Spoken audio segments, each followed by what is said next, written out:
नर्मदेहर। हम लोग लगभग अभी कहीं एरंडी संगम के पास हैं। मैया की धारा में एरंडी संगम के नाम से कुछ और तीर्थ भी हैं, लेकिन ये मैया के समुद्र देवता से मिलने के आसपास कहीं इसी जगह पर एक एरंड नाम की धारा थी जो मैया नर्मदा से कहीं मिला करती थी। अभी चूंकि हजारों लाखों सालों की परिस्थितियों के कारण वो धारा का कुछ सबूत चलते चलते दिखाई नहीं देता, लेकिन जो सैटेलाइट मैप है उनसे दिखता है। मैं कहीं उसके आसपास ही खड़ा हूँ। एक बड़ी अद्भुत शास्त्र की कहानी जो अध्यायों में रेवाखंड के वायु पुराण में और रेवाखंड के स्कंद पुराण में, ब्रह्मा वैवर्त पुराण में भी जब एरंड ऋषि की बात होती है तब इस कहानी की बात होती है। मैया भागवत में जो देवी की भागवत है, देवी भागवत में जब देवी के आशीर्वादों की चर्चा होती है तो एरंडी की बात होती है।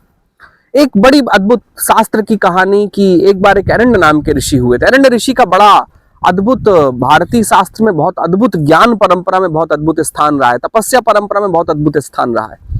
एरंड ऋषि ने तपस्या की थी और अंत में उन्होंने भगवती को प्रसन्न किया था, देवी भगवती को स्वयं प्रसन्न किया था। बहुत कम ऐसे ऋषि रहे हैं जिनके कुल में देवी भगवती ने स्वयं जन्म लिया था। तो एरंड ऋषि ने देवी भगवती को प्रसन्न किया। देवी भगवती उनके सामने साक्षात प्रदर्शित हुई और उन्होंने बोला कि ऋषि आपकी कामना क्या है। तो एरंड ऋषि ने कहा कि मैया एक ही कामना करता हूं कि तू मेरे कुल वंश में प्रकट हो। तो देवी भगवती ने एरंड ऋषि के कुल वंश में जन्म लिया था। लेकिन चूंकि एक जैसे एक पिता की इच्छा होती है, एरंड ऋषि का भी मन था कि देवी के रूप में, देवी स्वरूपा में पैदा हुई जो कुल की उनकी देवी है, कहीं उनका विवाह हो। लेकिन चूंकि वो स्वयं माँ जगदम्बा थी, जगत जननी थी, उन्होंने इस बात को स्वीकृति दी और एक धारा का रूप परिवर्तित करते हुए कहीं मैया नर्मदा में जाकर मिल गई थी। इस संगम को पवित्र पुण्य तीर्थ माना गया था।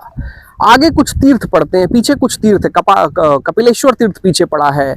आगे तीर्थ पड़ता है जहां पर कहीं पर शिव जी ने अपनी कंथा रखी थी, कहीं पर शिव जी ने अपने अलग अलग विशेषण रखे थे। तो महत्वपूर्ण स्थान की धारा से कहीं उन तीर्थों के क्षेत्र से, मैया नर्मदा के क्षेत्र से, एरंडी संगम के क्षेत्र से आज का नर्मदेहर।